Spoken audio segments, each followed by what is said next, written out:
Eugenio De Medio. Quelque chose à propos de moi. Cette vidéo montre des photos personnelles et des œuvres que j'ai faites depuis ma jeunesse. Dans d'autres vidéos sur YouTube et Instagram, il y a des vidéos sur ma déclaration d'artiste et les différents domaines de travail, comme les œuvres uniques, les polyptyques, les multiples, le design, etc. Je suis un créatif italien. Je suis pleinement consciente que mon enfance, marquée par tant d'épreuves, m'a donné la capacité d'introspection, un sens critique aigu de ce qui se passe et la volonté de développer une croissance personnelle constante dans les différents aspects de ma recherche artistique.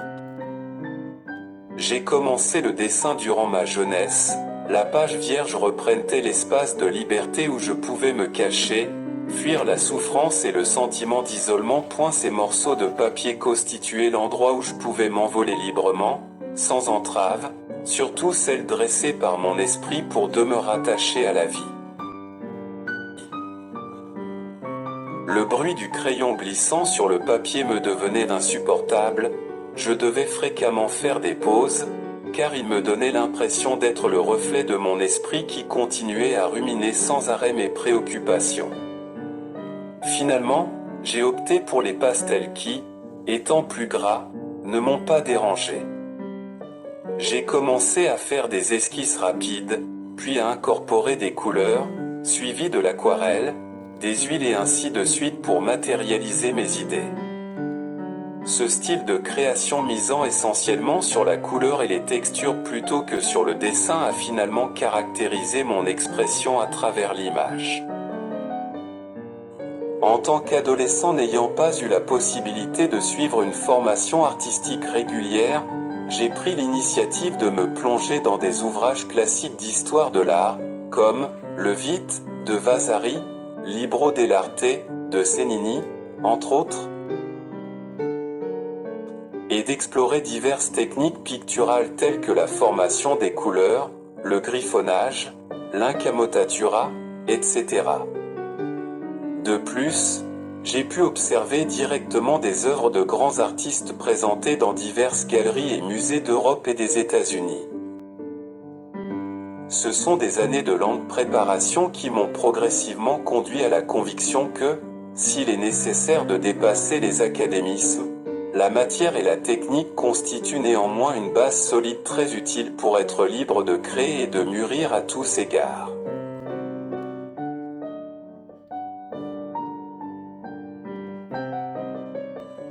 Mon approche artistique s'est élaborée en parallèle de mon développement personnel.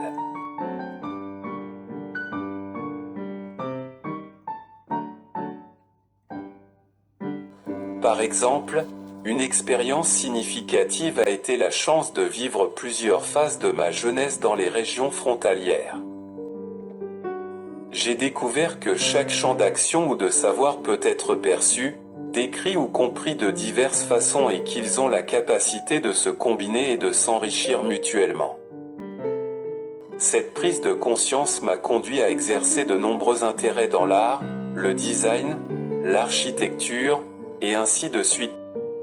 J'ai constaté qu'une expression ou une discipline se voit approfondie et enrichie par la compréhension des autres, même dans les secteurs qui semblent ne pas être directement liés à la création artistique, comme la cuisine ou l'appréciation de la nature. Tout comme lors de séances de remue-ménage, où des individus au parcours varié peuvent dénicher des solutions plus inventives et originales à une problématique précise que ne le ferait le spécialiste dans ce domaine particulier. Cela peut aussi se manifester dans un seul esprit, à condition qu'il ne soit pas confiné à une seule dimension. La céramique a également été un remarquable guide de vie.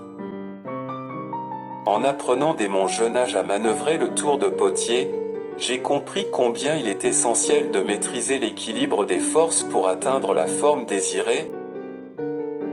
Une pression excessive vers l'intérieur conduit au bloc informe d'origine, tandis qu'une force trop importante vers l'extérieur entraîne une perte de contrôle inévitable. De cette façon, c'est dans la vie que nous trouvons un équilibre dynamique entre nos capacités et les ressources à notre disposition, nous offrant la possibilité de bâtir autant que nous le désirons. J'ai obtenu mon diplôme d'architecte à l'âge de 23 ans, puis j'ai poursuivi une spécialisation en conservation des biens culturels au ICROM, Centre international pour la conservation de Rome.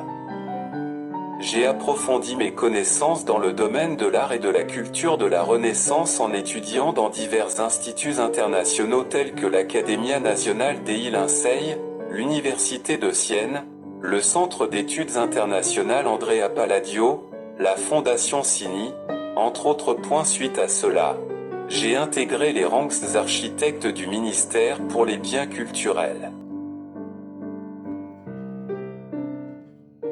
Après avoir terminé mes études en design de mode, j'ai travaillé comme designer industriel indépendant pour plusieurs entreprises en Italie et à l'international, notamment dans le domaine de la bijouterie, sans jamais abandonner la peinture.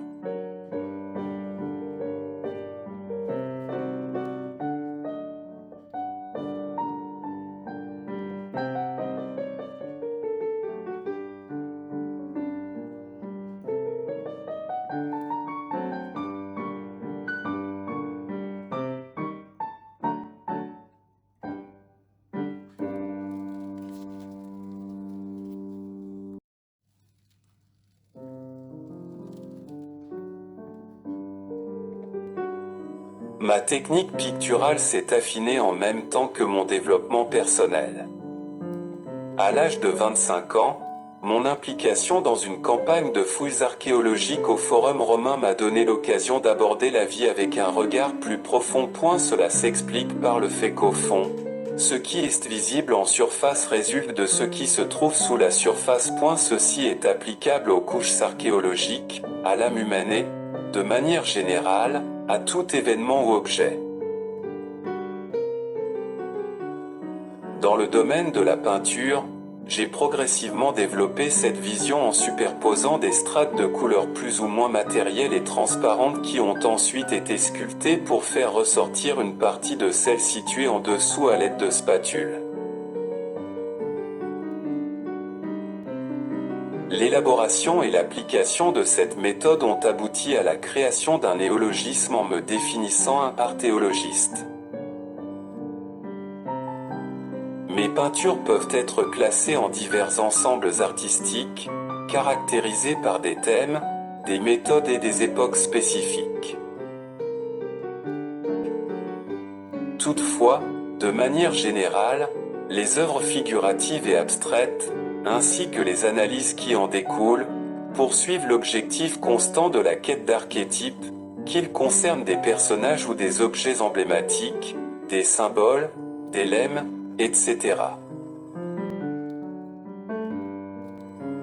La technique consistant à découvrir les couches sous-jacentes a été utilisée par moi de différentes façons, en fonction des cycles et des sujets d'intérêt.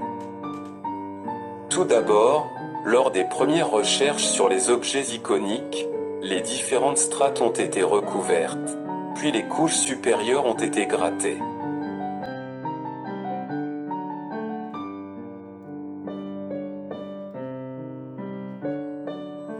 Plus tard, j'ai employé une autre sorte de spatule pour retirer les petites zones que j'utilisais pour les sujets inspirés du monde naturel.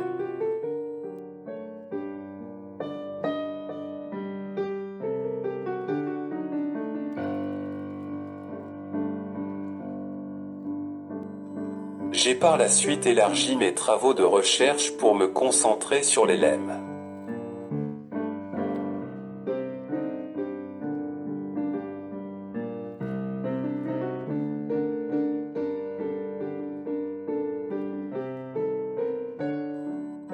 Et finalement, sur les symboles archétypaux qui constituaient alors l'axe principal de mes études.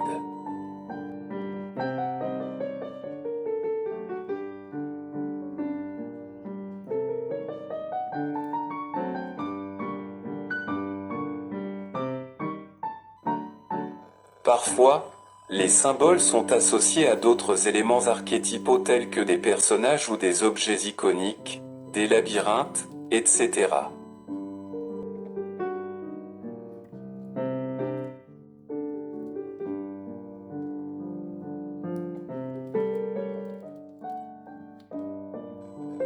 Des projets de design, des textiles et des sculptures ont aussi fait appel à des symboles archétypaux.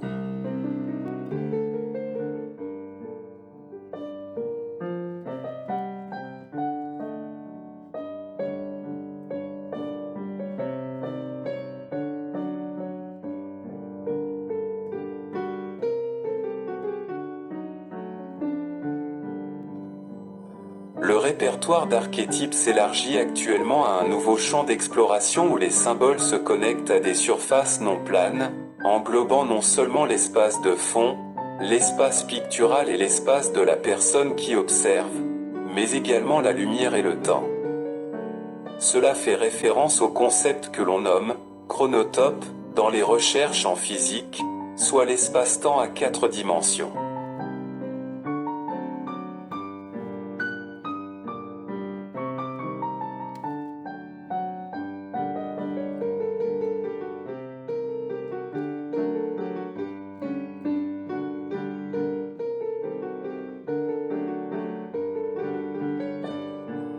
J'ai récemment développé une recherche d'œuvres conceptuelles en réalisant des livres d'artistes pour une exposition itinérante, lancée en 2024 par la Bibliothèque Maruseliana de Florence.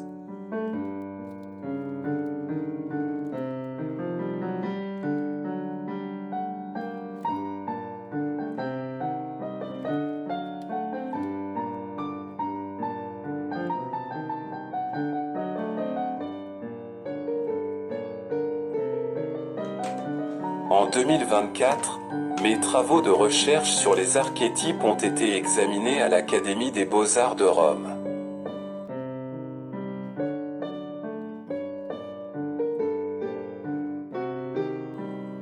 Vous pouvez visionner des vidéos spécifiques sur les œuvres uniques, le graphisme, le design, etc. dans le même canal YouTube ou Instagram.